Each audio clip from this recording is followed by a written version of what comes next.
Dominant Protector. Credit to the author. 4,171-4.2k. Ang mga pangalan po na nandito ay galing sa mga name generator. Kaya kung meron man pagkakatulad sa mga pangalan ng totoong tao o lugar, ito ay tunay na hindi sinasadya. Gayunpaman, pareho silang lahat kay Harry. Gaano man sila kainahinala, maaari lamang nilang itago ito sa kanilang sarili. Hindi man lang sila naglakas loob na pag-usapan ito ng pribado. Kung malalaman ni Linden, ito ay magiging isang seryosong bagay. Lumipas ang mga araw sa ilalim ng hindi pangkaraniwang katahimikan na ito. Ang hari ng junk ay nagtiyaga, ngunit walang mga palatandaan ng pagbuo. Sa kabutihang palad, sa ilalim ng kanyang pagpupursage, ang sitwasyon sa pool casting pool ay hindi lumala. Ito ay nasa isang pagkapatas lamang sa huling sandali. Isa itong blessing in disguise. Hindi lang iyon, ang panig ni Terence ay umabot na rin sa isang bottleneck. Ang rurok ng maagang Golden Core stage ay ilang hakbang na lang ang layo, ngunit kahit anong pilit niya, hindi siya makalusot sa huling layer ng window ng papel. Nakakadismaya talaga. Dahil ito ay isang perpektong tagumpay, dahil ito ang pinakamalakas na Golden Core, naisip ni Terence na ang ganitong uri ng maagang Golden Core breakthrough ay isang bagay na natural na mangyayari. Hindi niya inaasahan na natigil ito sa hakbang na ito. Kung alam ito ng ibang Golden Core Masters, iiyak sila. Ilang buwan na lang simula nang nabuo ni Terence ang kanyang core, at iniisip niya na makapasok sa susunod na antas nang walang tulong ng anumang mga table task. Paano ang mga eksperto sa jinda na ito, na hindi nakagawa ng anumang pag-unlad sa loob ng mga dekada o kahit na siglo, at maging ang mga high-grade na medicinal pill na walang epekto sa kanila, ay magtitiis nito? Dahil hindi siya makalusot, alam ni Terence mula sa kanyang nakaraang karanasan na walang silbi na pumasok lang sa closed-door training. Kinailangan niyang maghintay ng angkop na pagkakataon, kaya't nagpasya siyang magpahinga at huwag pilitin ang sarili na makalusot sa maikling panahon. Dahil naiinip siya, nagpasya si Terence na gumawa ng ilang table task sa kanyang libreng oras. Hiniling niya kay Melvin na gamitin ang mga channel ng Hong Chamber of Commerce para ipadala ang mga table task sa makalangit na Elixir Pavilion. Ito ay isang bagay na matagal na niyang pinlano, at makakatulong ito sa Teresa na mapawi ang matinding pressure. Si Teresa ay isang perpektong early Golden Core practitioner, ngunit wala siyang makajos na tool tulad ng Shenong Medicine Cauldron ni Terence. Maaari lamang niyang garantiya ang kalidad ng mga tabletang pang-apat na baitang. Kung tungkol sa mga table task sa ikalimang baitang, napakahirap pa rin para sa kanya sa yugtong ito. Habang nagpapadala ng mga table task, sumulat din si Terence sa sekta ni Terius, nagtatanong sa kanila tungkol sa kanilang bottleneck. Ang taong ito ay walang perpektong tagumpay, ngunit siya ay isang senior pa rin na nagsanay ng diskarte sa pakikipaglaban sa paglikha. Ang kanyang karanasan ay dapat na may malaking halaga. Napakabilis, natanggap ni Terence ang tugon ni Terius.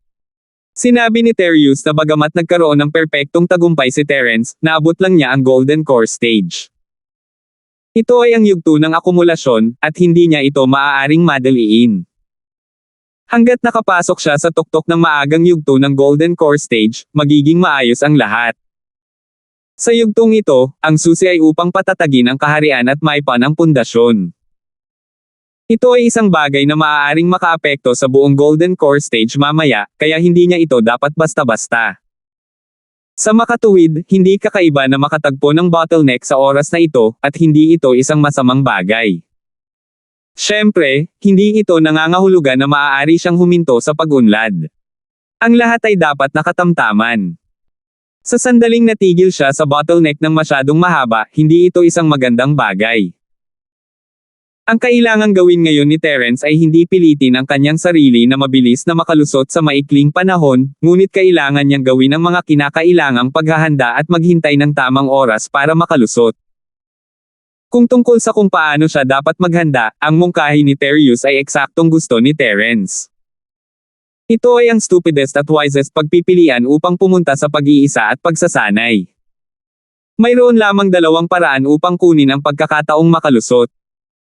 Maaari siyang makipaglaban sa iba at pagsamahin ang kanyang kaharian sa aktwal na labanan, o maaari niyang ubusin ang mga likas na kayamanan at gumamit ng panlabas na pagpapasigla upang palakasin ang kanyang foundation. Gayunpaman, si Terence ay walang alinman sa dalawang pamamaraang ito sa ngayon.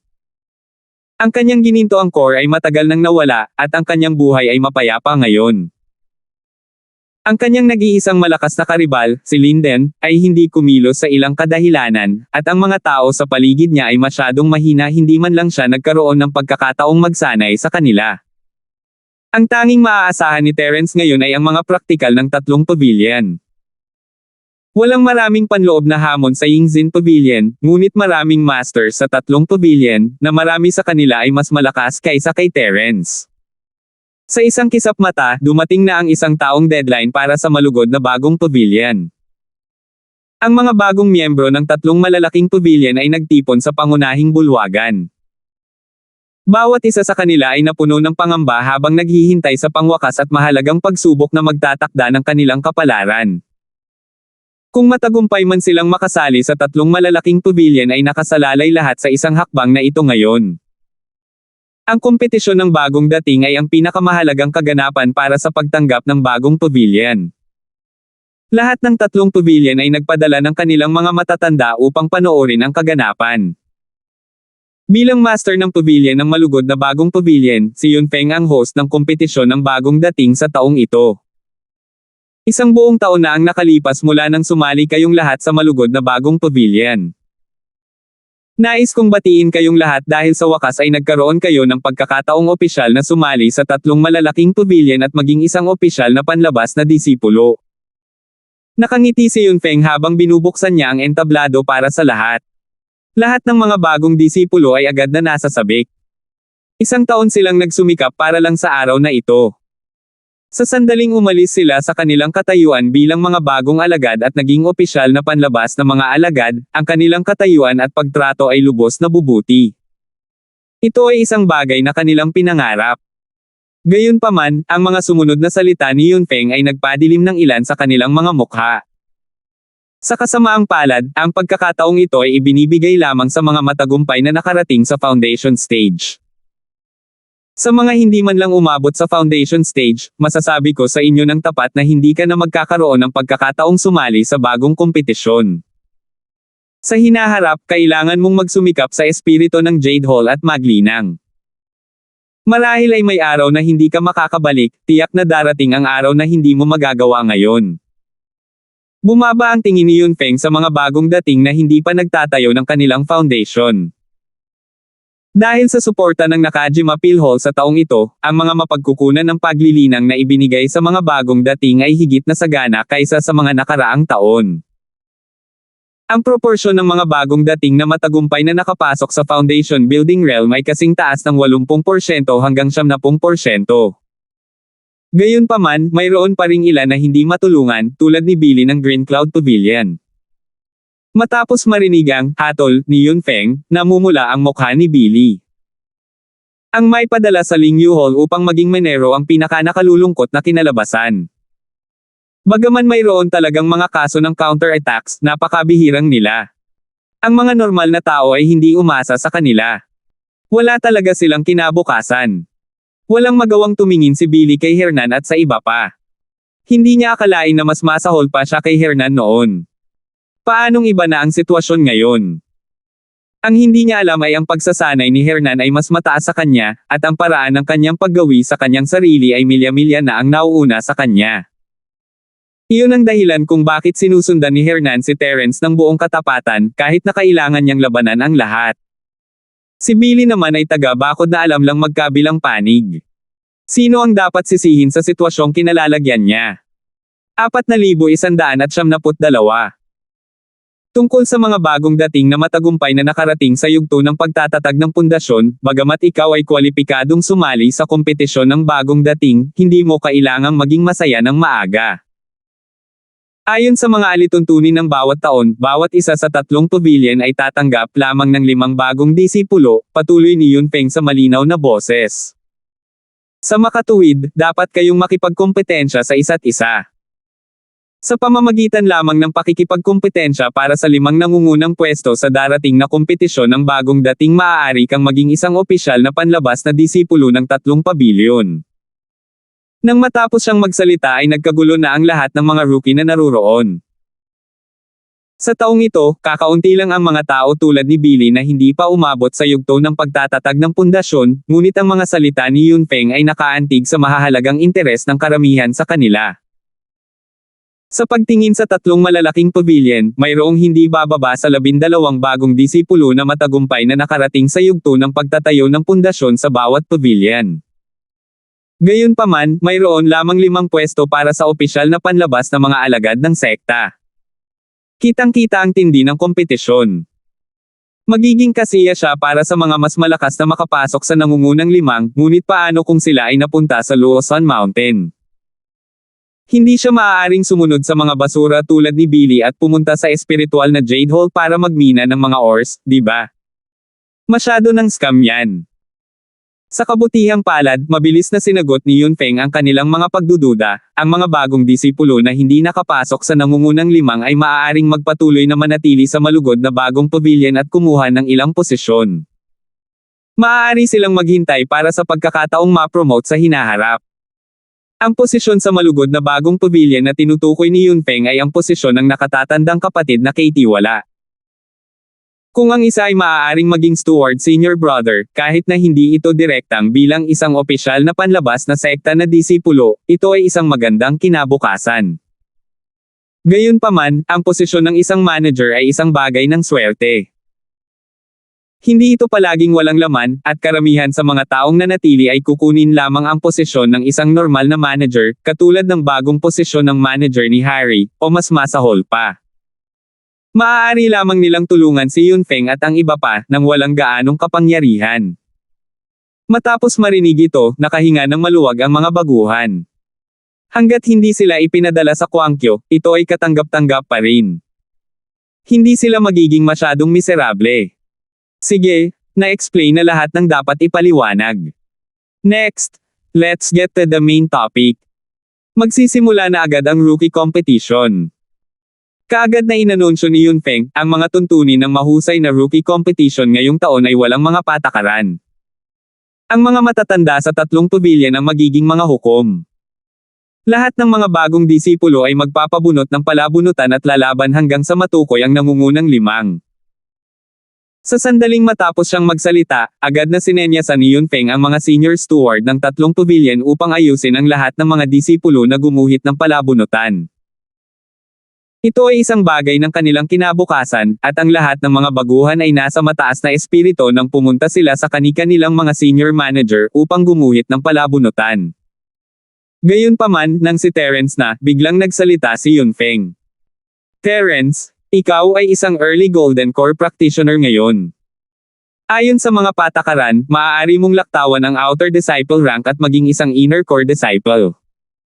Kaya, hindi mo na kailangang sumali sa bagong disciple competition ngayong taon. Mahinang sabi ni Yunfeng. Nagulat ang lahat, ngunit nagkaroon ng katuturan matapos itong isipin. Ang ibang mga baguhan ay hindi man lang nagkaroon ng lakas ng loob na harapin ang isang halimaw na tulad ni Terence, lalo pa siyang atakehin. Ano ang silbi ng pagsali niya sa kompetisyon ng newbie? Gayunpaman, upang makatawid upang maging opisyal na outer sect disciple at direktang maging isang inner sect core disciple, ang ganitong uri ng pagtrato ay ikinainggit ng lahat. Sa buong tatlong pavilion, higit sa 70% ng opisyal na panlabas na mga alagad ng sekta ay maaari lamang huminto sa antas na ito para sa natitirang bahagi ng kanilang buhay.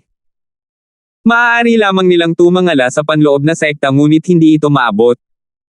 Ito ay isang bagay na hindi maaaring makatulong. Upang maging isang inner core disciple, ang pinakamababang kinakailangan ay ang matagumpay na pagbuo ng gold core, at ito ay sapat na upang maiwasan ang karamihan sa mga tao. Maaari ba akong magtanong, Pavilion Master Hu, ibig sabihin ba nito ay wala akong kinalaman sa rookie competition ngayong taon? Tanong ni Terence. Tama. Gayunpaman, mayroon ding pagsusulit sa pagtatapos ng taon para sa mga pangunahing panloob na disipulo ng tatlong pavilion. Magsisimula ito sa loob ng 2 araw. Bagamat hindi mo kailangang lumahok sa paligsahan ng bagong mga disipulo, kailangan mong sumali sa kompetisyon ng mga panloob na alagad sa pagtatapos ng taon. Ito ay isang espesyal na kaso na itinakda ng mga nakatataas na mga nakatatanda para sa iyo ng magaan na konseho. Ang Huff ay nagtayo ng konseho ng mga matatanda. Kanyang mukha. Ang kaayusan na ito ay talagang ginawa ni Lindan. Ang kanyang lolo na si Leonardo ay personal na nagmungkahi nito sa Elder Council para ipahiya si Terence. Upang maging isang pangunahing disipulo ng isa sa tatlong pavilion, bawat isa sa kanila ay isang piling tao sa mga elite. Maaaring kahanga-hanga si Terence sa labas, ngunit isa lamang siyang bagong master ng maagang gininto ang core stage. Kung ikukumpara sa mga matandang golden core stage masters na ito, may malaking agwat. Ang panloob ng mga disipulo ngayong taon ay, ang pagtatapos ng taon na kompetisyon ay ang perpektong pagkakataon upang ilagay siya sa kanyang lugar. Nagulat din si Terence na aamoy niya ang isang pagsasabuatan sa hangin, ngunit dahil ito ang ayos ng opisyal, wala siyang masabi. Tumanggo siya at tumayo sa gilid bilang audience. Ang balita ay mabilis na nakarating sa tainga ni Natalie. Bagamat ang maliit na senior sister na ito ay inosente at walang muwang, hindi naman siya tanga. Agad niyang hinanap si Truett, humihingi sa kanya ng tulong. Lolo, kakaiba talaga. Nakaayos talaga si Little Junior Brother para sumali sa Year-End Inner Disciple Competition. Hindi ito patas. Ikaw ay nasa kalagayan na magsanay ng pagsulat dito, bakit hindi ka lumabas at gumawa ng isang bagay tungkol dito? Niyugyug ni Natalie ang braso ni Truett habang galit na nagpout. Hehe, ano ang hindi patas tungkol doon? Si Terence ay isa ng maagang gininto ang core, at napatay niya si AJ sa isang galaw sa huling laban. Kahit na ang ilan sa mga pangunahing panloob na disipulo ay hindi ganoon kalakas. Kung hindi siya sasali sa kompetisyon ng panloob na sekta, sasali ba siya sa kompetisyon ng mga bagong disipulo? Sis Natalie, sa tingin mo ba yun para sa ibang mga bagong dating? Tumawa ng walang pakialam si Truett. Hindi nakaimik si Natalie. Pagkaraan ng mahabang panahon, hindi niya gustong sabihin, ngunit si Little Junior Brother ay isang bagong dating. Hindi naman natin siya kayang kontrahin dahil lang sa magaling siya, di ba? Natalie, bagamat si Terence ang pinupuntirya, nakakakuha din siya ng status bilang isang inner core disciple. Hindi naman kawalan para sa kanya, di ba? At saka, sa palagay ng matandang ito, mahirap makakita ng magaling na kalaban. Imbes na mag-aksaya ng oras sa malugod na bagong pavilion, mas mabuting makipag-away ng mabuti kasama ang mga pangunahing disciples na ito marahil. Nakangiting sabi ni Truett habang patuloy sa pagsusulat. Ngunit kahit na hindi ka lumahok sa kompetisyon ng panloob na sekta, magiging pangunahing disipulo ka pa rin. Hindi ito mabibilang bilang gantimpala. Nakaramdam pa rin ng sama ng loob si Natalie para kay Terence.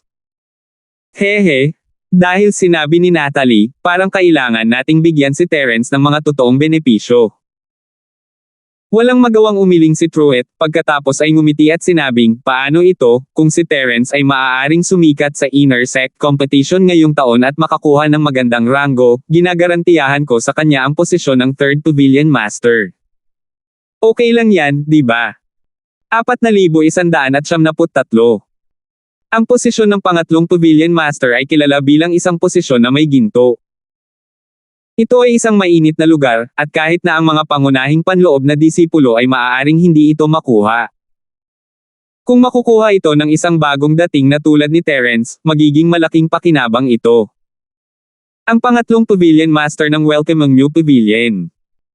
Itinagilid ni Natalie ang kanyang ulo at nag-isip sandali, pagkatapos ay nag-aatubili na tumango at sinabing, iyon ay higit pa. Lolo, hindi mo na maibabalik ang iyong salita. Pinky swear tayo. Sige, let's make a pinky promise. Totoo nga ang kasabihan na kinakampihan ng mga babae ang asawa nila. Hindi alam ni Truett kung tatawa o iiyak habang umiiling-iling. Pero linawin natin ito, ikaw at ako lang ang makakaalam nito, hindi mo masasabi kay Terence ang tungkol dito, okay? Alam ko.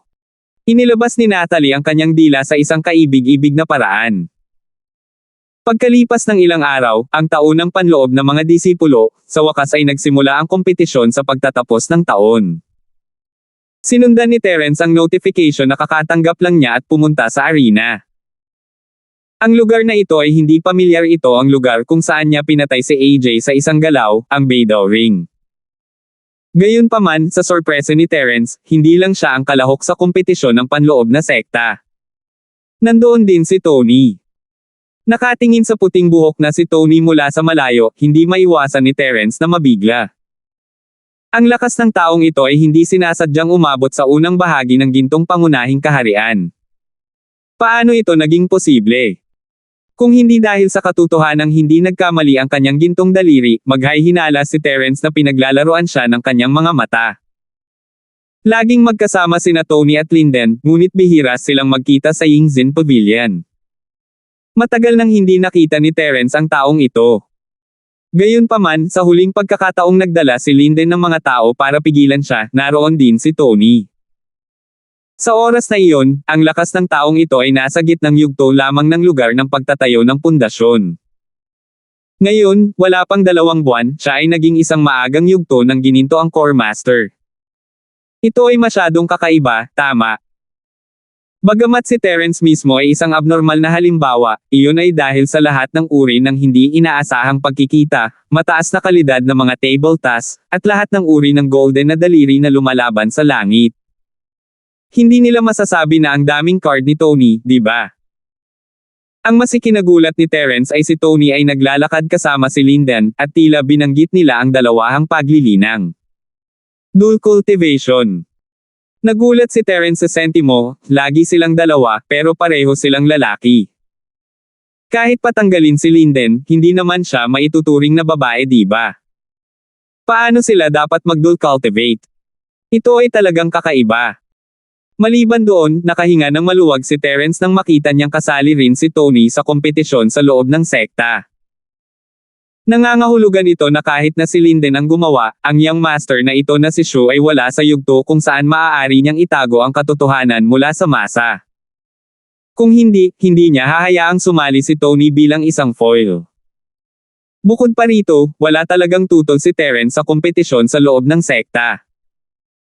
Ang mga core disciples ay pawang Golden Core Masters, at ito ay isang pambihirang pagkakataon upang sanayin ang kanyang sarili sa aktwal na labanan. Hindi na niya ito hinintay. Marahil kapag natapos na ang kompetisyon sa loob ng sekta, darating ang pagkakataong makalusot. Mula noon, malalampasan niya ang bottleneck at magiging isang peak early gold core expert. Iyon ay magiging isang magandang bagay. Sa arena ng North Island, mayroon ng 12-12 ng mga tao na nakaupo sa mga nakapaligid na stand. Ang bawat isa sa kanila ay kalmado at matatag, hindi dapat maliitin. Ang mga taong ito ay malinaw na gininto ang Core Stage Masters. Dapat ay walang anumang random na tao dito, at nahulaan ni Terence na sila ang pangunahing mga disipulo ng 3 pavilion. Bagamat hindi lahat sila ay dumating, sa oras na ito, ang bilang lamang ng Golden Core Stage Masters na natipon sa pinangyarihan ay hindi bababa sa 70 katao. Sa huli, maaaring umabot pa ito sa 80, o kahit hanggang 100 katao. Anumang Golden Core Stage Cultivator ay maituturing na elite sa anumang iba pang sekta. Ang 3 pavilion ay talagang ang mga behemoth na nangingibabaw sa buong North Island. Ang gayong malalim na pundasyon ay hindi maliit na bagay. Kung tungkol kay Terence, ang 3 pavilion ay napakalaking puwersa, hindi sila mas mahina kaysa sa mga nangungunang sekta sa gitnang isla. Malinaw na ang iba pang 4 na isla ay hindi lamang mga subsidiary ng gitnang isla. Ang mga disipulo sa loob ng sekta ay wala pa rito, at si Terence, tulad ng iba, ay nakahanap ng bakanteng upuan at umupo. Binigyan din niya ng pansin ang mga taong naruroon, ang kanyang susunod na kalaban ay kabilang sa kanila. Habang pinagmamasdan ni Terence ang kanyang mga kalaban, natapos na rin sa wakas ang nakakanganyang kompetisyon ng newbie sa pavilion pagkatapos ng ilang araw ng matinding kompetisyon. Gayunpaman, kahit na ito ay matindi, mayroong isang malinaw na pagkakaiba sa pagitan ng malakas at mahina. Kahit na ang lahat ay nasa parehong panimulang linya noong sila ay unang pumasok, pagkatapos ng isang taon ng tug of war, ang pagkakaiba ng lakas ng bawat isa ay parang langit at lupa. Kahit na hindi kasama sina Terence at Tony, ang iba pa sa mga baguhan ay mayroon pa ring sariling antas. Kunin ang Green Cloud Pavilion bilang isang halimbawa. Randolph, Hernan, Chengming, at Bella ay lahat ng peak early foundation stage cultivators. Sila ang unang grupo, at ang iba sa grupo ay nasa likuran nila. Sa katunayan, walang aksidente sa mga resulta ng rookie competition. Randolph sa unang pwesto nang walang anumang problema, habang sina Hernan at Bella ay naglaban hanggang sa pareho silang nasugatan at nakatabla sa pangalawang pwesto. Para naman kay Chengming, siya ay nasa ika-4 na pwesto nang walang tunog. Sa tunay na lakas at background ni Chengming, kahit na hindi siya kapantay ng Randolph, kahit papaano ay kapantay niya sina Hernan at Bella. Kaya lang, natakot siya sa awayan ng dugo nila ni Randolph, kaya hindi siya naglakas loob na magpakitang gilas at sadyang pinigilan ang kanyang lakas. Sa anumang kaso, hanggat maaari siyang makapasok sa nangungunang 5, magagawa niyang maging isang opisyal na panlabas na disipulo ng Green Cloud Pavilion. Tungkol naman sa posisyon ng pinakamataas na posisyon na inaasam-asam ng lahat, wala siyang pakialam dito. Maliban sa lakas, ang lahat ay ilusyon lamang. Sa huli, Randolph, Hernan, Bella, Chengming, at isa pang bagong disipulo ng Green Cloud Pavilion ay naging mga opisyal na panlabas na disipulo. Para sa iba pang mga baguhan na natalo sa kompetisyon, maaari lamang silang manatili sa malugod na bagong pavilion upang gumawa ng mga kakaibang trabaho.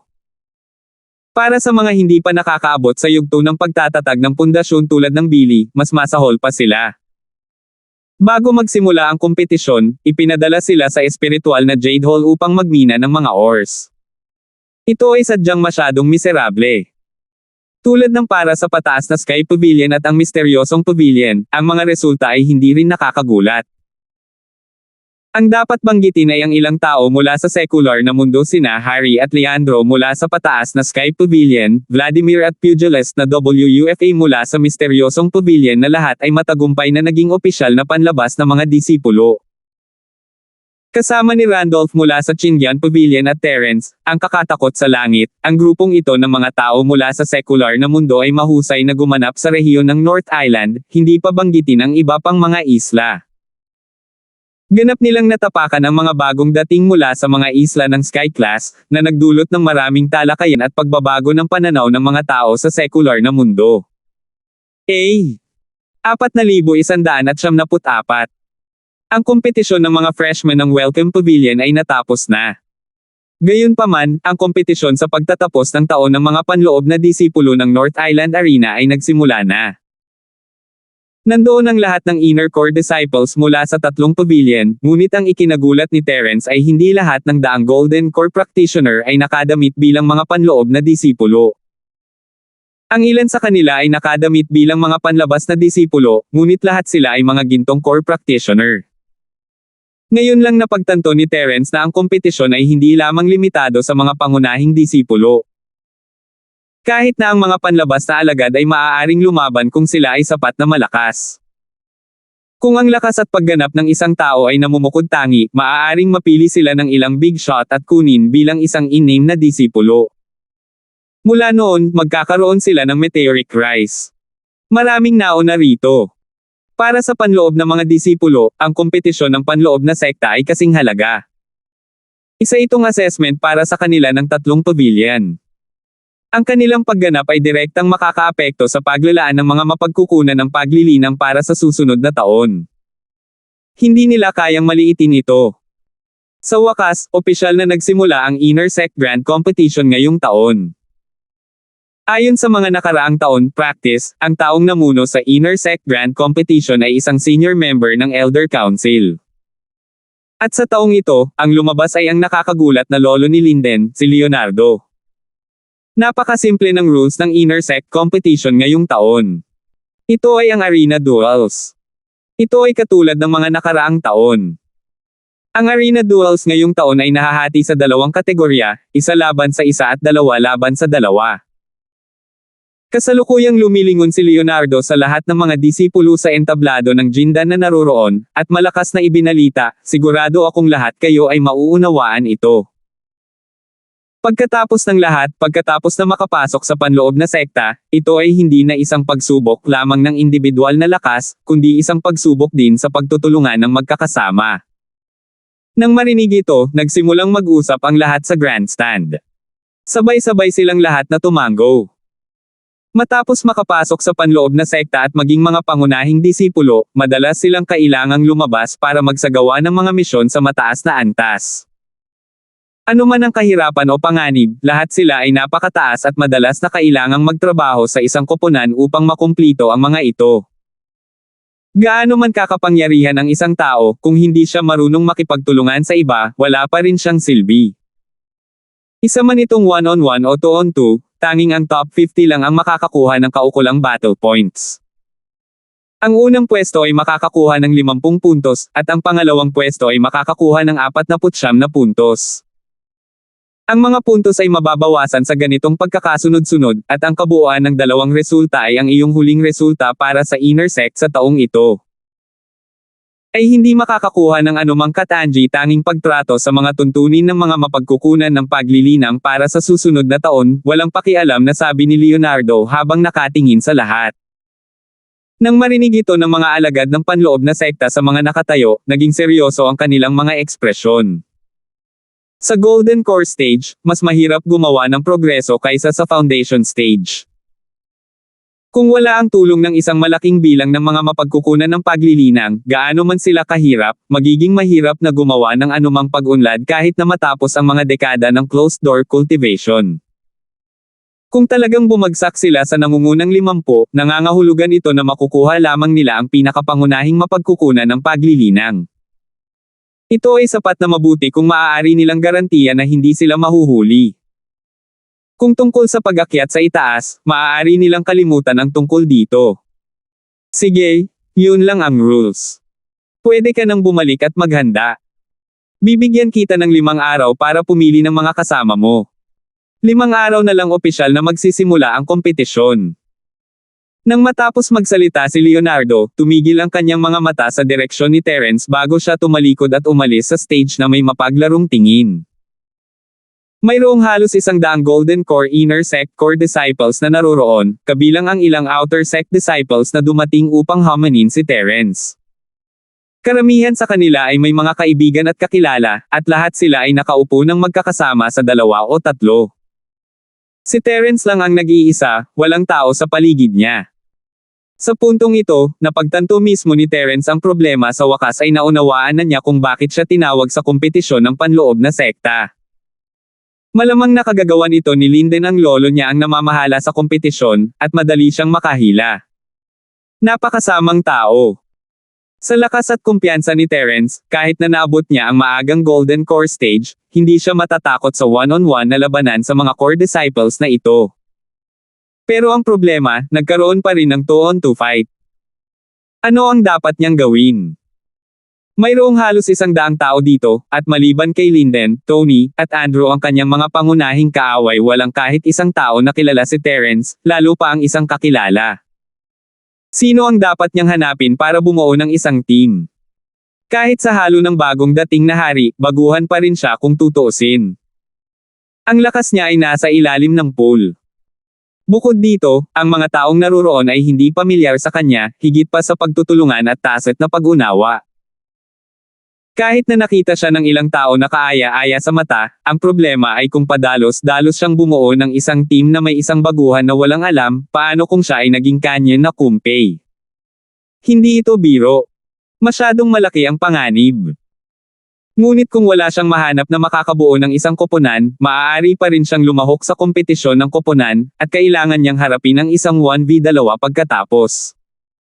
Maliban kung ang mga panloob na disipulong ito ay kumuha ng ilang mga benepisyo at naging madali sa kanya, wala siyang pagkakataong manalo. Kahit na si Terence ang pinakamalakas na Golden Core, kakapasok lang niya sa Golden Core Stage. Kung nasa mid-stage siya, baka may chance siya, pero nasa early stage siya. Matatalo siya for sure. Napangiti sina Linden at Tony sa isa't isa nang makita nila si Terence na nakasimangot at walang imak mula sa malayo. Talagang nahulog si Terence sa kanilang bitag sa pagkakataong ito. Hehe, Linden, binigyan mo talaga siya ng malaking problema sa oras na ito.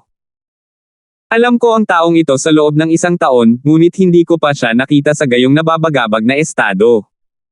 May natutunan talaga ako ngayon. Tuwang-tuwa si Tony. Kuya Mold, maliit na parusa lang ito. Appetizer lang. Marami pang pagkakataon sa hinaharap. Ipaparamdam ko sa kanya na nasa heaven na siya. Napaawang ang bibig ni Linden na may masamang ekspresyon. Mas maganda kung pwede na natin siyang i-drawing this time, then we can take revenge. Malamig na tumango si Tony.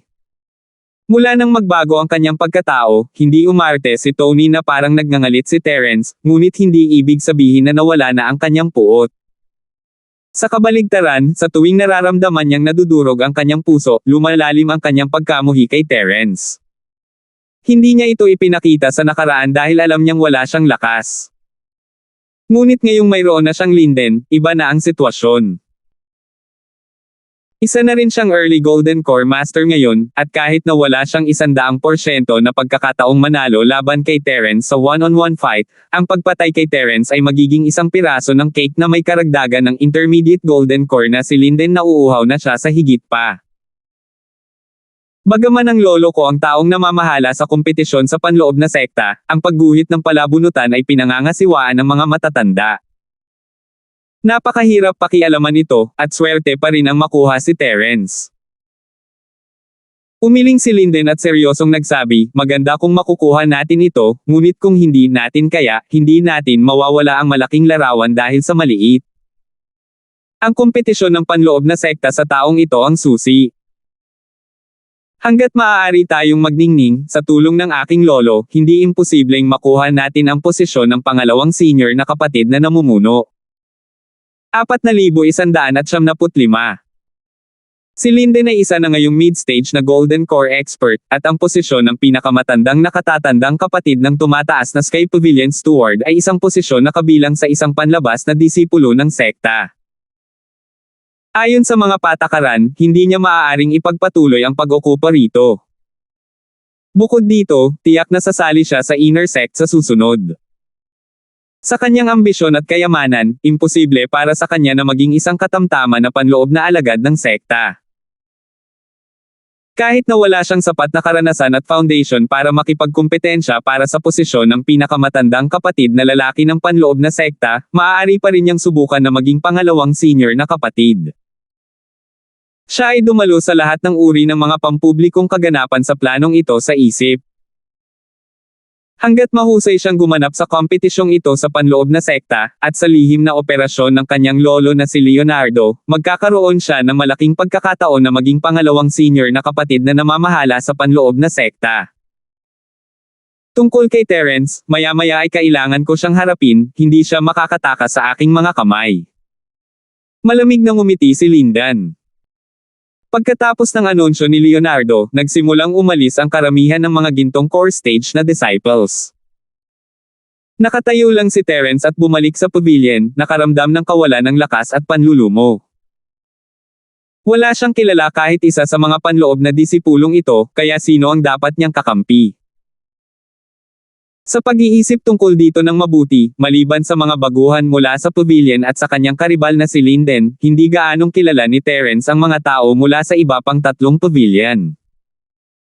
Walang kahit na maraming mga panlabas na disipulo, lalo na ang mga panloob na disipulo, at wala sa kanila ang nasa yugto ng Golden Core. Natalie, Minerva, Rufus, King of Junk, pati na rin ang kahabag-habag na senior at Baron. Si Terence ay nakakakilala lamang sa 6 na taong ito. Sa 6 na taong ito, ang lakas ni Baron ay sapat na malakas, ngunit hindi niya ipinakita ang kanyang mukha sa mahabang panahon. Sa pakikinig sa mapait na mga salita ng nakatatandang kapatid, tila umalis siya sa isla para sa isang misyon. Hindi man lang niya nakita ang mga ito, maging magka-partner. Ang kahabag-habag na nakatatandang kapatid ay abala sa pagtanggap ng bagong pavilion. Malayo ang kanyang lakas sa Golden Core stage, kaya wala siyang maitutulong. Tungkol naman sa hari ng junk, hindi siya magaling makipaglaban. Higit pa rito, kailangan niyang bantayan ang full custom pool at hindi siya makatakas. Si Rufus, sa kabilang banda, ay tapat at nag-iwan ng magandang impresyon kay Terence, ngunit hindi na niya ito nakilala mula noong araw na nagtipon siya sa Chanmo Mountain. Hindi rin siya malakas. Sa ganitong paraan, ang Natalie at Minerva na lang ang natitira. Kabilang sa mga ito, si Natalie ay hindi lumahok sa pagtatapos ng taon na kompetisyon, at wala siyang kahit katiting na intensyon na ituloy ang martial arts. Anyway, isa siyang inosenteng babae na hindi mahilig magtanim. Walang magawa si Truett sa kanya, kaya hinayaan lang niya itong gawin ang gusto niya. Kung si Terence ang humiling sa kanya na bumuo ng isang partido, malamang na matutuwa siyang tumulong, ngunit siya ay masyadong mahina at hindi magaling sa pakikipaglaban. Siya ay malambot din ang puso, at ayos lang kung magkaibigan sila. Ngayon, si Minerva na lang ang natitira. Naisip ito ni Terence at naramdaman na siya ay isang bihira at mahusay na kandidato. Ayon sa mga alituntunin, kahit na ang mga opisyal na outer sect na disipulo ay maaaring lumahok sa kompetisyon sa loob ng sekta hanggat matagumpay nilang nabuo ang kanilang mga gold core. Kapag sila ay lumahok, sila ay mapopromote upang maging isang pangunahing disipulo anuman ang kanilang mga huling resulta. Ang pagkakaiba lamang ay kung ang isang tao ay gumanap ng mahusay sa kompetisyon ng panloob na sekta, may posibilidad na tanggapin bilang isang in-name na disipulo ng mga matatanda at nakatataas, ngunit kung ang pagganap ng isang tao ay hindi maganda at walang nagpakita ng anumang interes sa kanya, maaari lamang siyang maging isang ordinaryong panloob na disipulo ng sekta at linangin kasama ang tagapamahala ng panloob na sekta. Sa makatuwid, hanggat matagumpay na mabuo ni Minerva ang kanyang Ores Core, makakasali siya sa Inner Sect Competition ngayong taon. Bukod dito, siya ay gumagawa ng mga trial mission sa North Island Cultivators Association sa buong taon, kaya ang kanyang lakas sa pakikipaglaban ay first class din sa mga eksperto ng parehong antas. Nakita niya ito ng sarili niyang mga mata pabalik sa langit noon mountain kahit na hindi gaanong kapakipakinabang sa pakikipaglaban ang kanyang stealth at archery skills sa kagubatan, isa pa rin itong banta na hindi maaaring maliitin. Magiging mabuting teammate siya. Agad na pumunta si Terence kay Minerva at sinabi sa kanya ang tungkol sa kompetisyon sa loob ng sekta. Kaya nga kailangan ko ng teammate ngayon. Wala akong mahanap na mas angkop na kandidato kaysa sa iyo sa ngayon. I wonder if you're willing to help me, Minerva. Tanong ni Terence. Siyempre payag ako. Masayang sabi ni Minerva.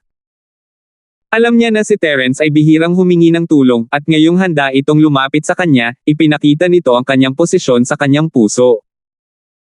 Ito ay isang bagay na hindi na niya mahihiling pa. Ang galing. Nakahinga ng maluwag si Terence.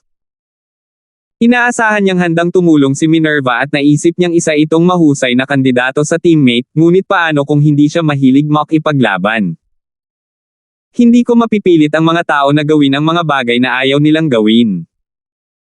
Pero nasa late stage pa lang ako ng foundation building realm ngayon.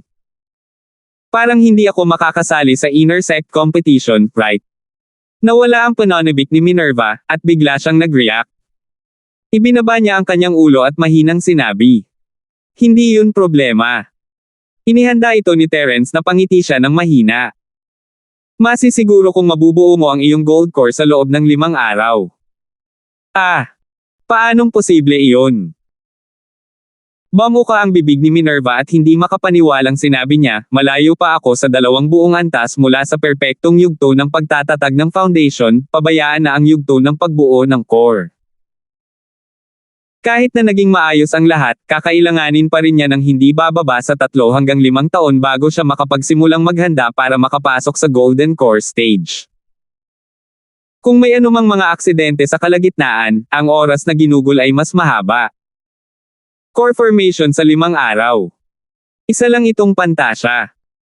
Sa pangunawa ng mga ordinaryong tao, ito ay ganap na imposible. Mayroon ka pa bang Wando Golden Core Fruit? Bahagyang ngumiti si Terence. Ang dahilan kung bakit niya hiniling si Minerva ay hindi lamang dahil angkop si Minerva na maging isang teammate, kundi dahil ito ay isang mahalagang susi. Nandito na, hindi ko pa kinukuha. Pero kahit kunin ko na ngayon, walang kwenta. Makakatulong lang ito sa isang Jindan stage expert na mag-level up. Hindi naman siguro ako, isang late foundation stage expert, direktang maging Jindan stage expert, di ba? Sabi ni Minerva, nalilito. Kung ganoon ay walang problema. Sumama ka sa akin. Mahiwagang ngumiti si Terence at hindi na nagsalita pa. Mabilis niyang hinayla si Minerva at tumakbo papunta sa kanyang kuweba. Si Minerva ay napahiya at nahihiya, hinayaan si Terence na hilahin siya dahil hindi niya mapigilan ang kanyang imahinasyon. Ano ang ginagawa ni Terence? Matapos sabihin ang mga walang kwentang salitang ito kanina, bigla niya itong hinayla sa kuweba na tinitirhan sa isang kisap mata. Baka gusto niyang. Nakakahiya naman. Habang iniisip niya iyon, biglang namula ang mukha ni Minerva. Mabuti na lang at nakabelo siya, kung hindi, naakit niya ang atensyon ng mga dumadaan. Nagmamadali silang dalawa sa kuweba ni Terence. Si Terence ay sinenyasan si Minerva na maupo sa kama at sinabing casual, "Bilasan mo, habarin mo muna ang iyong damit." Oh! Walang malay na tumugon si Minerva, ngunit bigla siyang natauhan, Tanggalin mo. Tanggalin mo yung damit ko. Oo, bilasan mo. Wala na tayong oras. Sumagot si Terence nang hindi lumingon habang naghahanda. 4,196. Kung gayon. Okay kung gayon. Nahihiyang sumang-ayon si Minerva. Ang kanyang puso ay nasa Terence na, at naisip niya na siya ay magiging kay Terence sa madaling panahon. Bagamat medyo biglaan ang araw na ito, katanggap-tanggap pa rin. Nahihiyang hinubad ni Minerva ang lahat ng kanyang damit at nahiga sa kama. Napapikit siya ng mariin at nanginginig ang mahahabang pilak mata. Kinabahan siya ng husto. Nilinggan ni Terence ang kanyang ulo at napalunok nang makita ang kanyang jade white na katawan.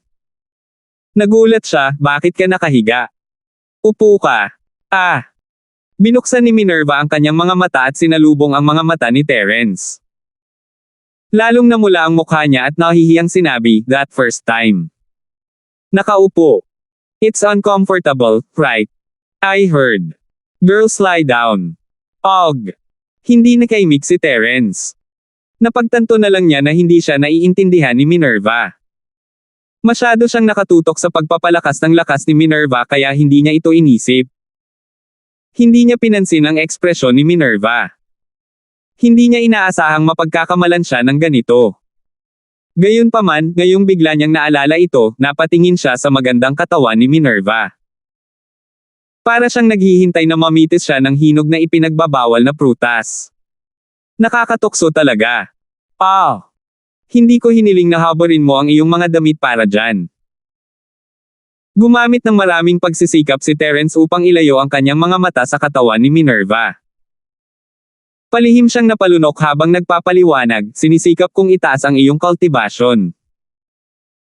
Batay sa mga nakaraang karanasan, ang iyong mga damit ay maaaring bumukas dahil sa biglaang pagtaas ng zinki, kaya hinihiling kong habarin mo muna ang iyong mga damit." Kaya ganyan. Nagulat si Minerva. Talagang matutulungan ni Terence ang mga tao na madagdagan ang kanilang lakas ng walang dahilan. Hindi ito narinig. Ngunit bukod sa kanyang sorpresa, hindi maiwasan ni Minerva na makaramdam ng kaunting pagkabigo. Hindi man ito gawin ay naghubad na siya ng damit at nasa harapan na niya ang pagkakataon. Bakit hindi si Terence? Hindi ba niya sinamantala ito? Masyado ba siyang hindi kaakit-akit na hindi man lang nahulog sa kanya matapos siyang makita? Sabi nga sa kasabihan, hindi maarok ang puso ng babae. Ang focus ng pananaw ng isang babae sa mga bagay ay hindi kailanman isang bagay na maiisip ng isang lalaki. Ang hindi nila alam ay ang iniisip lang ni Terence ngayon ay ang kompetisyon sa loob ng sekta. Mula sa pagkatawag sa kompetisyon ng walang dahilan, hanggang sa pag-alam na si Leonardo ang nagho-host ng kompetisyon mismo, at ngayon ay pinipilit siyang maghanap ng mga kasamahan sa koponan. Malinaw na may pagsasabuatan sa likod ng lahat ng ito, isang pagkakamali at mahuhulog siya sa bitag ni Lindan. Ngayong naisip na niya ito, hindi nakapagtataka na laging magkasama sina Linden at Tony. Kahit saan sila magpunta, isasama nila si Tony. Bukod dito, ang lakas ni Tony ay biglang tumaas hanggang sa unang bahagi ng gintong core realm. Ito ang malinaw na ritmo ni Linden na gustong bumuo ng isang koponan kasama si Tony. Gayunpaman, nag-iisa siya. Paano siya makakahanap ng taong makakasama niya sa maikling panahon? Kung hindi dahil sa katotohanang ito ay makapagpapalakas ng isang tao, at kung si Minerva ay walang Wando Golden Core Fruit, si Terence ay talagang na-screwed over ni Lindan. Kung pipilitin siyang humarap sa dalawang tao ng sabay-sabay at wala siyang magagawa, talagang magiging katatawanan siya ng 3 pabilyon. Habang wala pa ring iniisip si Minerva, handa na si Terence. Agad niyang kinuha ang pulso ni Minerva at sinimulang i-circulate ang sining ng Dragon Mastery para tulungan itong madagdagan ang kanyang lakas, kailangan mo lang gamitin ang incantation. Okay. Naramdaman ng mainit na chi na dumadaloy sa kanyang katawan mula sa palad ni Terence, pinanood niya ang mabilis na pagsanib nito sa sarili niyang chi at patuloy na lumaki. Sa wakas ay binitawan na ni Minerva ang lahat ng magugulong kaisipang iyon at lubos na nabigla. Ito ay hindi isang ilusyon, ito ay isang tunay na pagtaas ng lakas. Ang pagkilos ni Terence ay isang kasanayang lumalaban sa langit. Pagkalipas ng 2 oras, dahan-dahang binawi ni Terence ang kanyang palad. Nasa perpektong foundation stage na ngayon ang lakas ni Minerva. Ang mas bihira pa ay ang Minerva ay kalmado at tahimik sa sandaling ito. Ang chi sa kanyang katawan ay parang sariling braso, at hindi siya nakaramdam ng pagpilit. Kahit na uminom siya ng supreme grade na tableta, aabutin ng hindi bababa sa ilang araw para makontrol ang biglaang pagtaas ng chi na ito. Talagang napakahusay ng mga kasanayan ni Terence. Magpahinga ka rito at pagsamasamahin ang iyong lakas.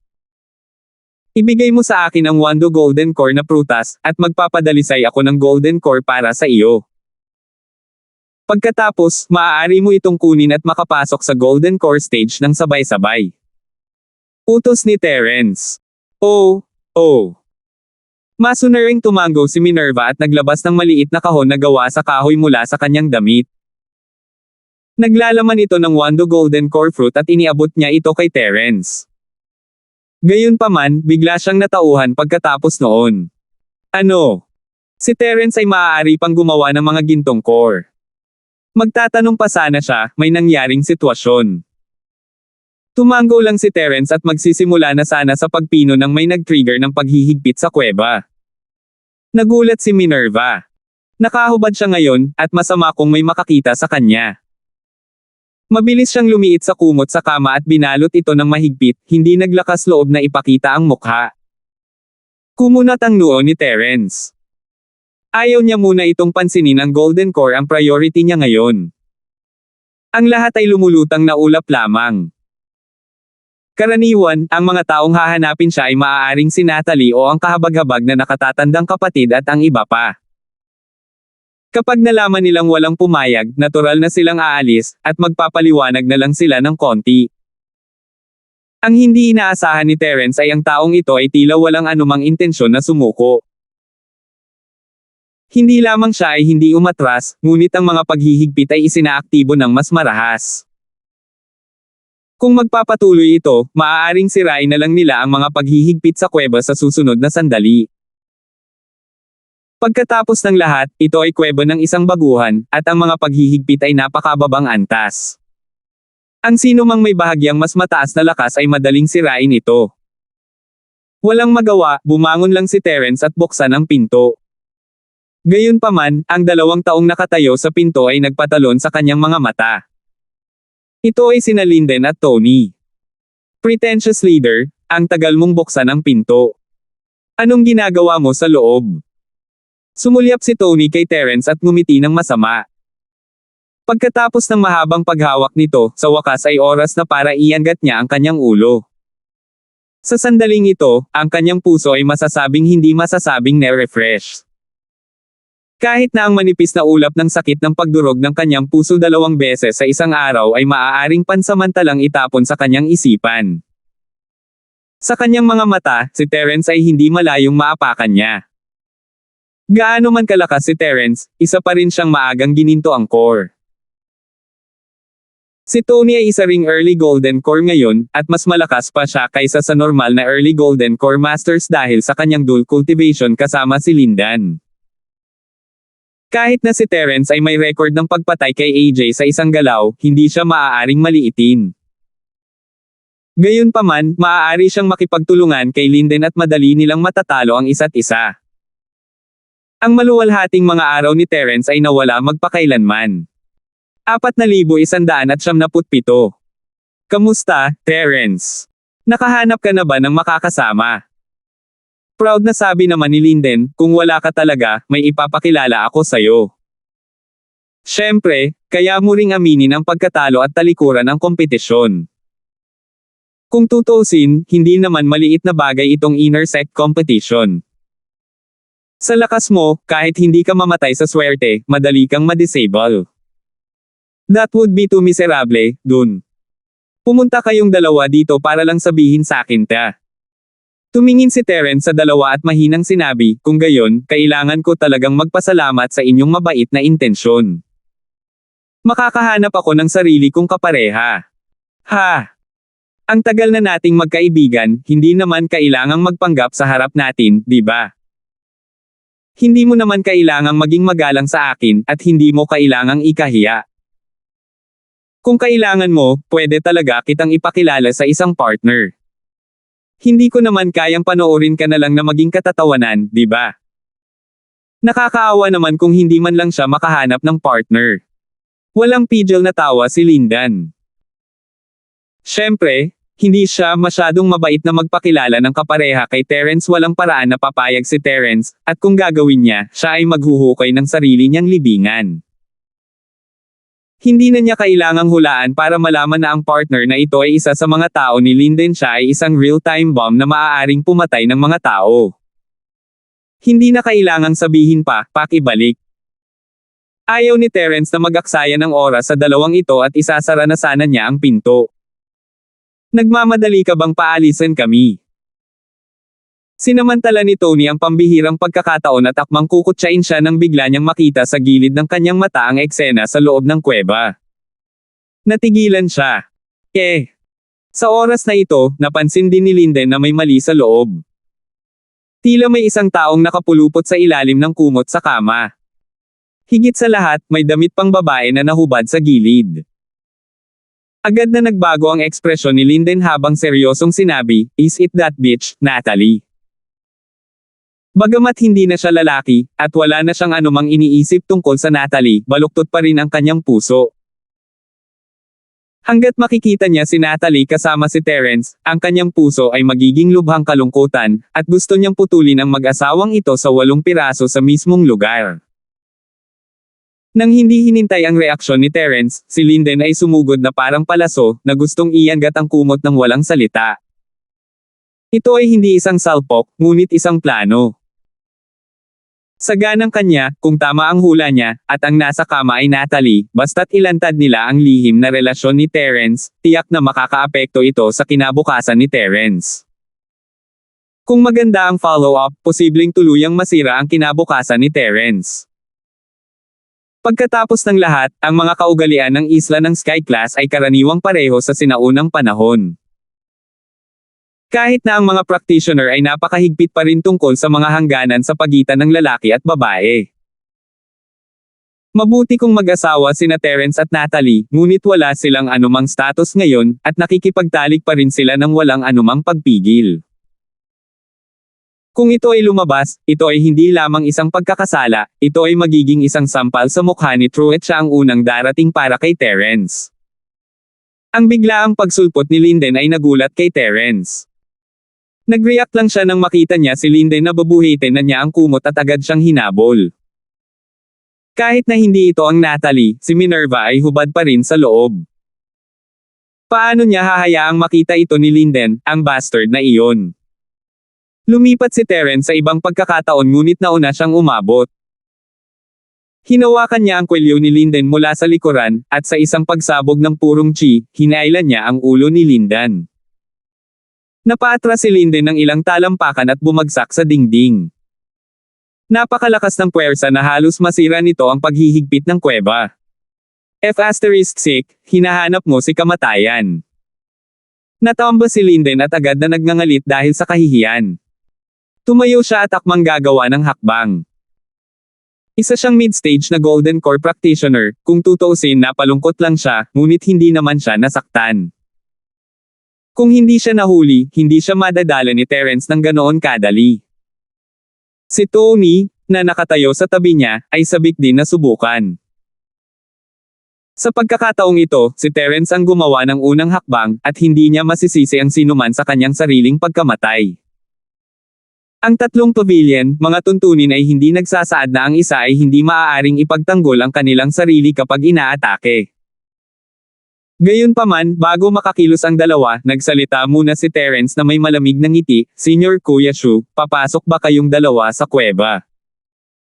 Malapit na ang araw ng kompetisyon sa loob ng sekta. Kung malalaman ito ng mga nakatataas, sa palagay mo ba ay makakasali ka pa ba sa kompetisyon sa loob ng sekta?" Hehe. Ikaw. Agad na natahimik si Lindan. Noon lang niya napagtanto na siya pala ang unang tumakas sa tirahan ng kuweba. Ayon sa mga alituntunin ng tatlong malalaking pavilion, anuman ang kanyang ginawa ay mali. Maaaring patayin ang kabilang partido ng walang pag-iisip. Walang magawa si Tony, ngunit tumanggi pa rin siyang umalis. Nakatitig ng diretso ang mga mata niya sa kumot sa kama, at hinailan niya sana ang kumot para makita ang mukha ng nasa loob. What's wrong? Ayaw pang umalis niyong dalawa. Ibig mo bang sabihin na nais mong makakuha ako ng isang tao na ilabas ka? Pumwesto si Terence sa pagitan ng dalawa at ng kama, malamig na kumukulot ang kanyang mga labi. Wait lang. Si Linden ay umatras patungo sa pintuan, na nagpapakita ng kahinaan. Gayunpaman, palihim niyang tiningnan si Tony, na sumenyas na sabay na umatake ang dalawa. Hanggat kaya nilang buhatin ang kumot at patunayan na ang tao sa loob ay si Natalie, ayos lang sila kahit kasuhan sila sa pagpasok sa kuweba. Sa oras na iyon, ang focus ay kay Terence, at mamamatay siya sa isang kakilakilabot na kamatayan. Alam ni Terence kung ano ang sinusubukang gawin ng dalawa, at alam niya na ang mga bagay ay hindi maganda. Ang isa sa kanila ay isang mid-stage na Golden Core Cultivator, habang ang isa ay isang early stage na Golden Core Cultivator. Imposibleng pigilan niya ang mga ito kung kaliwat kanan ang mga ito sa kanya. Nang magkaharap na ang magkabilang panig ay biglang tumunog ang sunod-sunod na yabag sa labas ng pinto. Ang kahabag-habag na nakatatandang kapatid na lalaki, si Randolph, at ang iba pa na nakarinig ng panginginig ng boses ngayon at sumugod. Junior Kuya Linford, okay ka lang ba? Bukas ang pinto ng kuweba. Tiningnan ng kahabag-habag na nakatatandang kapatid ang maigting na paghaharap sa silid at hindi maiwasang mag-alala. Okay lang ako. Bahala na kayong dalawa ngayon, Kuya Shu. Sabi ni Terence na may malamig na ngiti habang nakatingin sa dalawa. Ang swerte mo ngayon. Kuya Mold, tara na. Nakita ni Linden na hindi maganda ang sitwasyon. Bagamat ayaw niya, maaari lamang siyang umatras kasama si Tony. Sa dinami-dami ng taong nanunood, kung patuloy silang pumasok, kahit na nalaman nilang Natalie iyon, wala itong maidudulot sa kanila dahil hindi muna hahabulin ni True at si Terence, kundi silang dalawa. Hindi nila kinaya ang galit na iyon. Nang makitang umalis ang dalawa ng ayaw, sa wakas ay nakahinga ng maluwag si Terence. Matapos ipaalam sa kanyang kahabag-habag na nakatatandang kapatid at sa iba pa, sa wakas ay isinara niya ang kuweba at pinalabas si Minerva. Umalis na ba sila? Maingat na inilabas ni Minerva ang kanyang ulo mula sa ilalim ng kumot. 4,178. Ayos lang, tung dalawang tanga, huwag kang mag-alala sa kanila. Magpipino agad ako ng Golden Core para sa'yo, at kapag naging Golden Core Stage Master ka na, sabay-sabay natin silang bugbugin. Nakangiting sabi ni Terence. Oo. Paulit-ulit na tumango si Minerva. Talagang natakot siya nang sumugod na si Linden at iangat ang kumot. Sa kabutihang palad, mabilis na nag-react si Terence, kung hindi ay nalantad ang kanyang dalisay na katawan. Agad na naghanda si Terence para simulan ang pagpino ng elixir, ngunit pagkaupo niya, bigla siyang may nakita sa gilid ng kanyang mata. Ito ang sulok ng pader kung saan natama ni Linden ang dingding kanina, at tila doon nahulog si Lindan. Kung titingnan ang hitsura ng bagay, ito ay itim na itim tulad ng isang normal na bato, ngunit mayroong isang espesyal na bagay tungkol dito. Parang pamilyar ito, at lumiwanag ang mga mata ni Terence pagkatapos ng ilang sandali ng pagkagulat. Mabilis siyang naglakad at kinuha iyon. Matapos itong tingnang mabuti ay tuwang-tuwa siya. It really is Star Ink Stone. Haha, binigyan talaga tayo ni Linden ng malaking regalo. Matapos itong kumpirmahin ni Terence, tuwang-tuwa siya. Naubos na niya ang higit sa kalahati ng Star Ink Stone, at wala na masyadong star at ocean energy, ngunit ayon sa nakaraang karanasan ni Terence, sapat pa rin ito para sa isang taong ganap na makalusot. Sa pagkakataong ito, si Minerva ay maaari ding makalusot ng perpekto at makabuo ng isang $10,000 na tableta. Nag-aalala pa rin si Terence sa problemang ito. Pagkatapos ng lahat, si Minerva ay isa sa kanila. Nakakaawa kung normal lang itong tagumpay, ngunit hindi niya inaasahan na ang tanggang Linden na ito ay pupunta sa kanya sa sarili niyang inisyatiba. Sigh, hindi ko talaga alam ang sasabihin ko. Ito ay talagang isang mabuting tao na maaaring gumawa ng mga tao na balisa. Mula sa Linden hanggang kay Gavin at Tony, ang grupong ito ng mga tao ay palaging gumagawa ng mabubuting gawa ng hindi nag-iiwan ng bakas. Ang bawat regalo ay tama, at ang pera ay mas malaki sa bawat oras. Kung hindi dahil sa kanilang tuwid na oryentasyong sekswal, maghahinala si Terence na talagang mahal siya ng mga taong ito. Star Ink Stone. Ano iyon? Napapikit si Minerva habang nagtatago sa ilalim ng kumot. Ito ay isang bagay na hindi mo mabibili kahit gaano karaming espiritual na jade ang mayroon ka. Malalaman mo mamaya. Ngumiti si Terence at tumutok sa pagpipino. Sa kanyang nakaraang karanasan, ang pangalawang beses na gumawa siya ng gininto ang core ay makinis at walang pangyayari. Ginamit niya ang Wando Golden Core Fruit na may mga karagdagang pandagdag na sangkap at gumawa ng Supreme Grade Golden Core. Walang anumang mga sorpresa, ngunit ito ay sapat na. Agad na inutusan ni Terence si Minerva na ubusin itong bagong gawang Supreme Grade Golden Core. Kasabay nito, tinulungan niya itong kunin ang Star Power at Ocean Power mula sa Star Ink Stone para matiyak ang kanyang perpektong tagumpay. Ang perpektong pagpasok sa Golden Core Stage ay isang nakagigimbal na bagay sa paningin ng iba, at mas mahirap tulungan ang isang tao na makalusot ng perpekto. Gayunpaman, si Terence ay may sariling karanasan sa paglusot, at tinulungan niya noon sina Teresa at Milky, kaya pamilyar na pamilyar siya dito. Lumipas ang oras sa isang iglap. Puno ng hindi makapaniwala ang mukha ni Minerva nang maramdaman niya ang pagbabago sa kanyang katawan. Kahit na ipinaliwanag ito ni Terence sa kanya ng napakalinaw, pakiramdam niya ay hindi ito totoo sa sandaling ito, na para bang nasa panaginip siya. Ako. Isa na akong early Geodan stage expert. Paikot-ikot si Minerva, nakaramdam ng tuwa at takot. Bago ito, ang Golden Core Stage ay isang antas lamang na lumitaw sa kanyang mga panaginip. Hindi banggitin ang Golden Core, kahit na ito ay ang pundasyon ng pagbuo ng malaking bilog, ito ay magiging napakahusay na maabot ito sa loob ng 10 taon. Kung talagang aasa siya sa sarili niyang lakas para mabuo ang Golden Core, pabayaan na lang kung mayroon siyang ganoong kalaking potensyal, kahit na kaya niya, kahit ilang dekada pa ang lumipas. Bagamat may hawak siyang Wando Golden Core Fruit, napakahirap na makahanap ng taong magpapadalisay ng Golden Core na may tulad na banal na prutas. Kahit na makahanap siya ng isang alchemist na may sapat na antas, maaaring hindi sila magtagumpay. Pagkatapos ng lahat, para sa karamihan ng mga alchemist, mas mataas ang grado ng tableta, mas mababa ang rate ng tagumpay. Ito ay karaniwang kaalaman. Kung talagang lalabas si Minerva para humingi ng tulong sa Wando Golden Core Fruit na ito, hindi lang kailangan niyang gumastos ng malaking halaga ng spiritual jade, ngunit ang resulta ay malamang na isang pagkawala. Gayunpaman, pagdating kay Terence, hindi lang siya marunong gumawa ng elixir, nagtagumpay pa siya sa isang pagsubok. Kahit na hindi gaanong nakikita ni Minerva ang mundo, alam niya na ang Golden Core ay isang 5th grade elixir, at ito ang pinakamataas sa 5th grade elixir. Hindi nakaabot ang normal na elixir masters. Sa sandaling iyon, tumingin si Minerva kay Terence na may kakaibang liwanag sa kanyang mga mata. Mula sa unang pagkikita nila sa bundok ng Chanwo, bigla niyang napagtanto na naging mas exciting ang kanyang buhay. Sa tuwing makikita niya si Terence, magugulat siya. Ang Golden Core level ay isang napakalayo na antas, ngunit ngayon ay nagawa na niya ito ng napakadali, at lahat ng ito ay ginagawa ni Terence.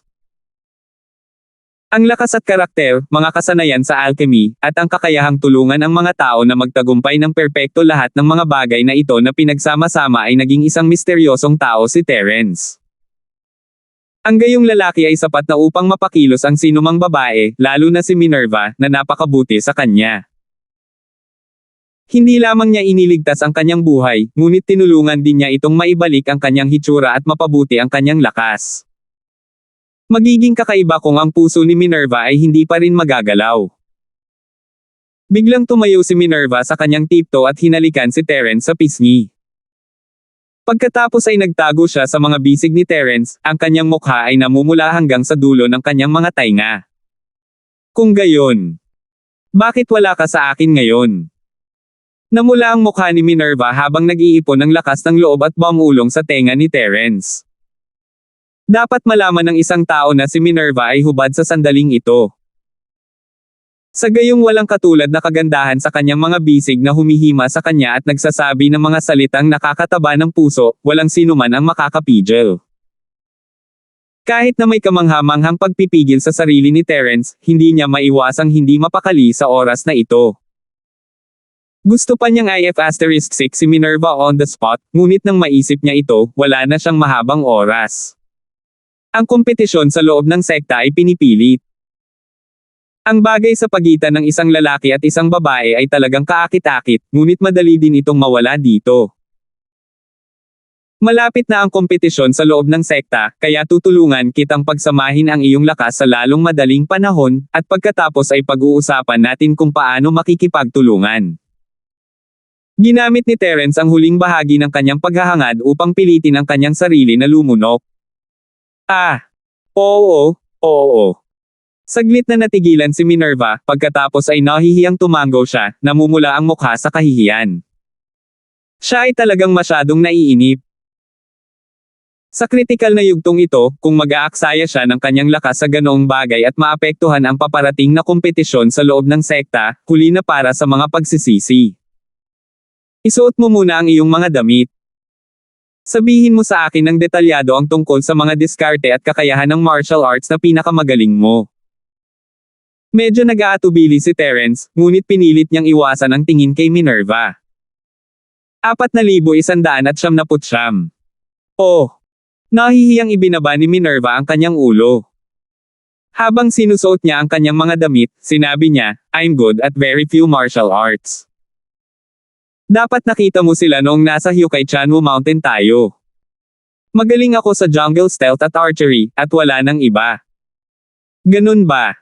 Hindi napigilan ni Terence na mahulog sa malalim na pag-iisip. Nakita na niya ang kapangyarihan ng kombinasyong ito.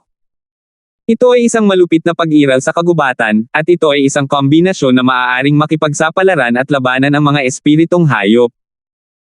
Ito ay sapat na upang kainin ang lahat sa isang galaw. Gayunpaman, kung ito ay ginamit sa isang bukas na labanan, ang kombinasyong ito ay walang anumang mga pakinabang. Sa halip, ito ay natural na mahuhulog sa isang passive na posisyon. Kung ito man ay ang jungle stealth technique o ang archery technique, kapag sila ay nasa ring, ang epekto ay lubos na mababawasan. Kung dalawa laban sa dalawa, si Minerva ay madaling maging breakthrough point ng kalaban. Si Terence ay hindi isang defensive master at mahirap para sa kanya na alagaan siya. Hindi rin nagtugma ang kanilang mga kakayahan. Malamang na hindi lamang si Minerva ang hindi makakatulong kay Terence, ngunit siya rin ang magiging pasanin niya. 2 araw na lang ang natitira, kaya kailangan nilang gumawa ng paraan para masolusyonan ang problema ng pagtutulungan. Si Minerva ay sumulong pa lamang sa maagang yugto ng gininto ang core. Kahit na ito ay isang perpektong tagumpay, madaling isipin ang kanyang lakas at foundation. Sa maraming mga panloob na pangunahing disipulo, tiyak na siya ay nasa ilalim. Kung ang kanyang mga kasanayan sa martial arts ay nasa isang dehado, kung gayon walang paraan upang maglaro. Sa hitsura nito, ang sitwasyon ng kompetisyon ng panloob na sekta ay hindi pa rin optimistiko. Hindi mapigilan ni Terence na mahulog sa malalim na pag-iisip. Sa pamamagitan ni Minerva at siya bilang isang koponan, imposibleng umasa sa purong lakas para durugin sila. Gayon din, dahil sa pag-iral ni Minerva, kung sila ay papasok sa isang matagal na labanan, ang sitwasyon ay magiging lubhang hindi favorable. Ang tanging paraan ay upang tapusin ito ng mabilis. Kung gusto niyang tapusin ng mabilis ang labanan, tiyak na imposibleng umasa sa sarili niyang lakas ng mag-isa. Kinailangan niyang isama ang lakas ni Minerva dito. Pinakamainam para sa kanilang dalawa na humanap ng paraan upang umakma sa isa't isa at magtulungan upang maisigawa ang kanilang pinakamalaking kapangyarihan. Kailangan nilang magsikap na patayin ang isa sa mga tao ng kabilang partido sa simula ng labanan. Sa ganoong paraan, magiging madali ang labanan. Minerva, ang iyong mental cultivation method ay sa fire element, tama ba? Biglang tanong ni Terence. Napansin na niya ito noong inilipat niya si Chi sa Minerva, ngunit gusto pa rin niyang kumpirmahin ito sa sarili niyang bibig. Oo, tama na. Tumanggo si Minerva. Well, we can make an issue out of this, let me think. Pumikit si Terence at nag-isip sandali. Matapos ang kalahating oras ng insenso, bigla niyang iminulat ang kanyang mga mata at hinampas ang kanyang hita. Tama, ito na. Ang iniisip niya ngayon ay ang pinagsamang mental cultivation technique na nakuha niya mula sa pamilyang Fuller sa secular na mundo. Kung ang mental cultivation technique na ito ay ginamit ng isang tao, ito ay magiging maliit na halaga. Gayunpaman, kung ang dalawang tao ay gagamitin ito ng magkasama, ito ay magiging lubhang mahiwaga. Hindi lamang nito perpektong maisasalansan ang lakas ng dalawang tao, ngunit maaari pa itong makamit ang isang kahangahangang epekto ng isa at isa na higit sa dalawa, na bumubuo ng mas malakas na kombinasyon. Hanggat ang magkasanib na pag-atake na ito na paraan ng paglilinang ng kaisipan ay ginamit ng maayos, halimbawa, ang lakas na ginawa ng magkasanib na pag-atake ng dalawang master sa unang yugto ng Jiedan ay maihahambing sa buong lakas na pag-atake ng isang nahuling master sa yugto ng Jiedan. Napakalakas talaga. Paano na? May naisip ka bang magandang ideya? Ang mga mata ni Minerva ay kumikinang habang inaasam niya ang sorpresa ni Terence. May paraan ako, ngunit nag-isip ako ng pinagsamang pamamaraan. 2 araw lang tayo. Kumunat ang noo ni Terence. Bagamat pinahintulutan ng makalangit na landas ang isang tao na baguhin ang sining ng practitioner, imposibleng gawin itong pagsasanay ni Minerva mula sa simula sa loob ng 2 araw. Walang oras. Bukod dito, hindi niya maingat na pinag-aralan itong joint attack na mental cultivation method. Kung ito ay magagamit ng Jindan Stage Masters ay hindi pa rin alam. Pagkatapos ng lahat, ito ay isang pamamaraan ng paglilinang ng kaisipan na ipinasa sa sekular na mundo. Malamang na, tulad ng ibang mga pamamaraan ng paglilinang ng isip, walang follow-up pagkatapos maabot ang makalangit na landas. Naku, pag-isipan pa natin ang tungkol sa iba. Ang hirap talagang mag-recultivate ng mental cultivation methods. Magiging magaling kong martial arts technique. Naaliw si Minerva. Oo. Lumiwanag ang mga mata ni Terence. Hindi makatotohanang hayaang magsanay muli si Minerva sa diskarteng ito ng kombinasyon, ngunit paano kung siya mismo ang lumikha ng diskarte sa kombinasyon? Gamit ang Omnipotent Arts at Practitioner's Arts, hindi mahirap para kay Terence na lumikha ng kombinasyong kasanayan hanggat maaari siyang matuto mula sa mga ito. Nakagawa na siya ng maraming martial skills dati, pero hindi sila combination skills. Sa pamamagitan ng paglikha ng kanilang sariling joint attack martial arts technique, may angkop nila ito para kay Minerva. Ito ay mas madali kaysa sa paghiling sa kanya na muling linangin ang kanyang diskarte sa puso. Bagamat masikip ang 2 araw, kung maayos ang lahat, dapat sapat na. Ang oras ay mahalaga, at agad na nagsimulang magsanay si Terence ayon sa nasa isip niya. Saglit lamang iyon, ngunit nakaisip na siya ng isang angkop na kasanayan sa kanyang isipan, ang nagngangalit na apoy na bagwa palm. Si Minerva ay nilinang ang isang uri ng apoy na paraan ng paglilinang ng isip, kaya natural niyang magagamit ang wildfire fist. Sa teorya, maaari rin niyang isagawa ang wildfire na 8 trigrams palm. Siyempre, Ayaw ni Terence na i-practice ni Minerva ang palad. Kahit kaya niya, 1+1 na lang para sa dalawa ang paggamit ng palad. Hindi ito hihigit sa dalawa, at hindi ito magiging sapat para sa kompetisyon ng panloob na sekta. Ang isa sa gawa at likhain ni Terence ay ang mabangis na apoy na 8 trigrams poms. Nahati siya sa dalawang bahagi at nagpatuloy sa pag-ikot ng kanyang chi, ginalugad ang mga galaw. Si Minerva ay nakatayo sa gilid at nanood. Bagamat hindi niya maintindihan ang mga diskarte sa martial arts na ipinakikita niya, isa pa rin siyang bagong advanced na early Golden Core Master, kaya ramdam pa rin niya ang lalim nito. Sa wakas, pagkatapos ng daan-daang pagsubok, dahan-daang huminto si Terence. Paano na? Nagmamadaling tanong ni Minerva. Tama. This is the move. Wildfire 8 trigrams poms. Tumango si Terence, nasiyahan.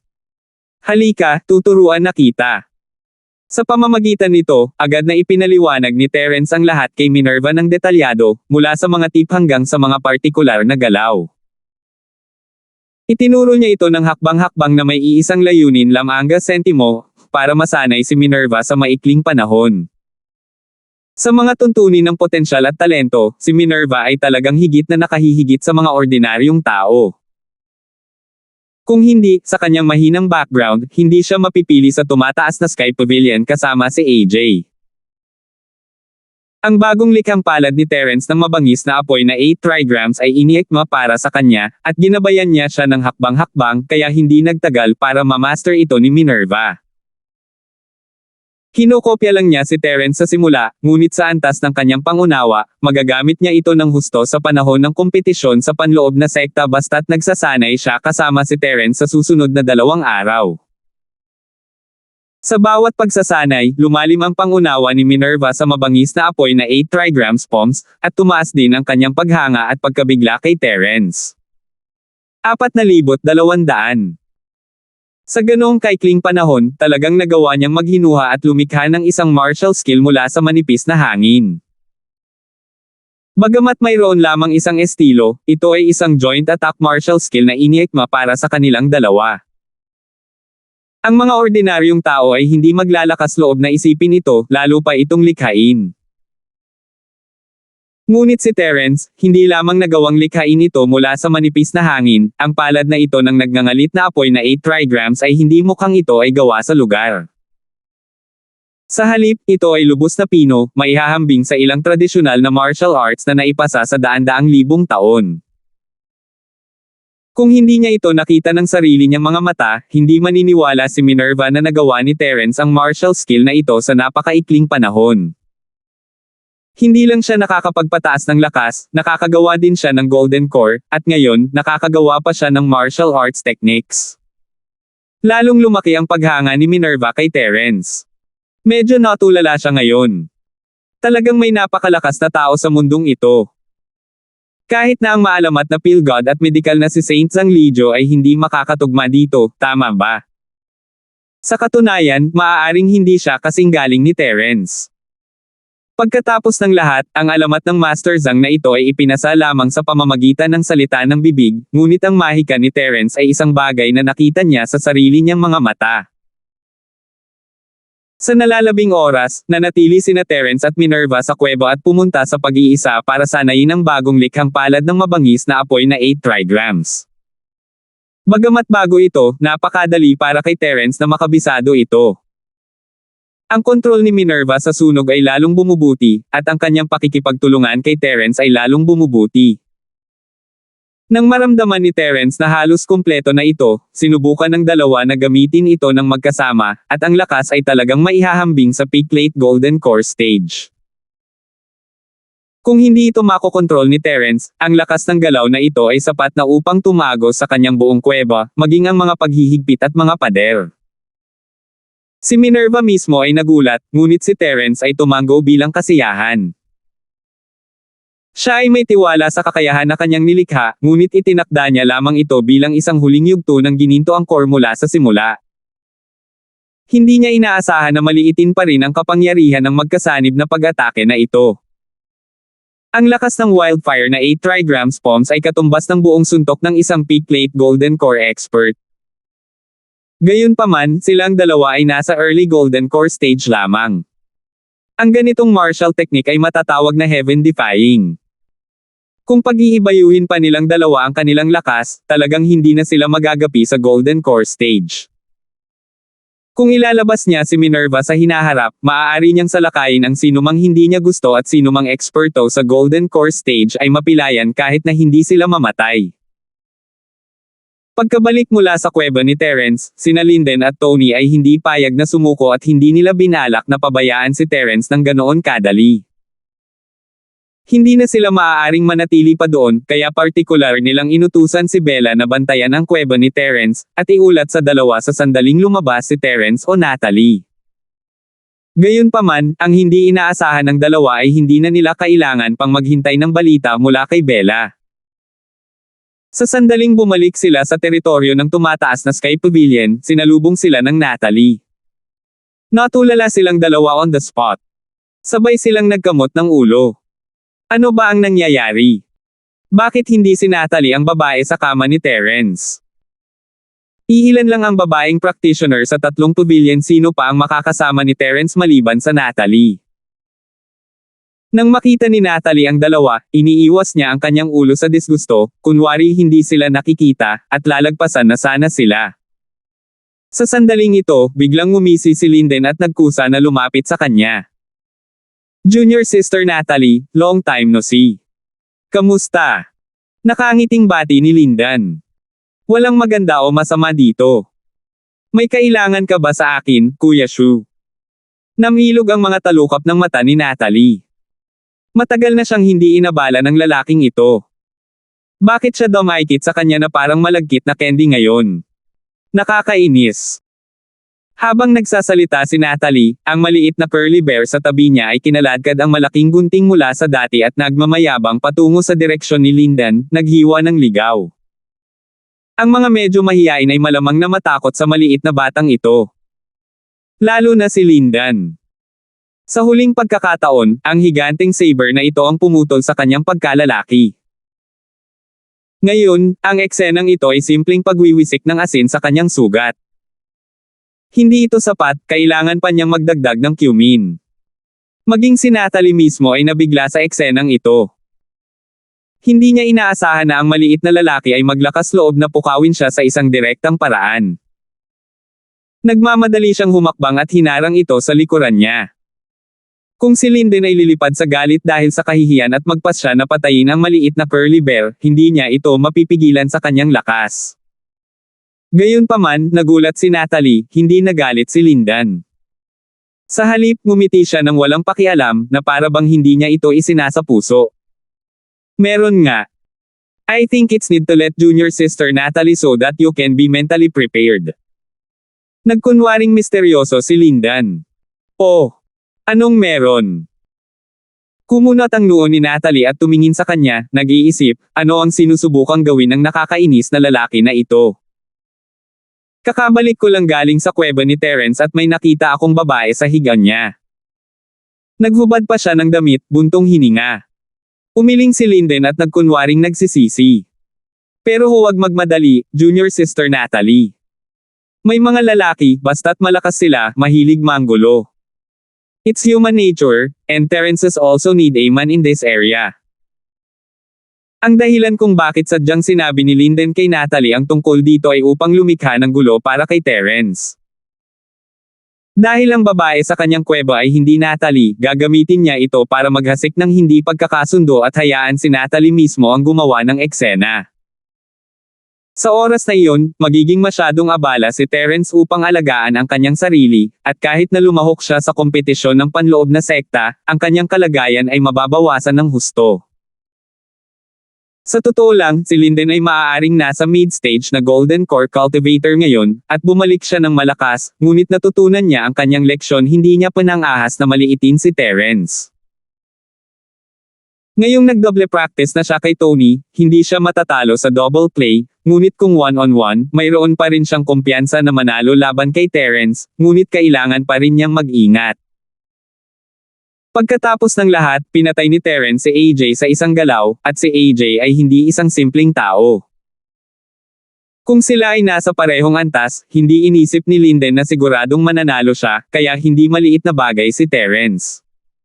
Dapat silang mag-ingat. Natural, gustong gamitin ni Linden ang pagkakataong ito para maina si Terence. Kung maaari niyang gawin ang Natalie fallout sa kanya ng direkta, at maging kaaway niya, iyon ay para sa pinakamahusay. Kahit na hindi iyon magawa, kahit papaano ay maabala niya si Terence, kaya bakit hindi? Oh, talaga. Ang galing. Gayunpaman, hindi inaasahan ang reaksyon ni Natalie. Hindi lang siya nagalit, kundi napakasaya rin niya. Salamat po at sinamahan ninyo ako, ingat lagi mga master.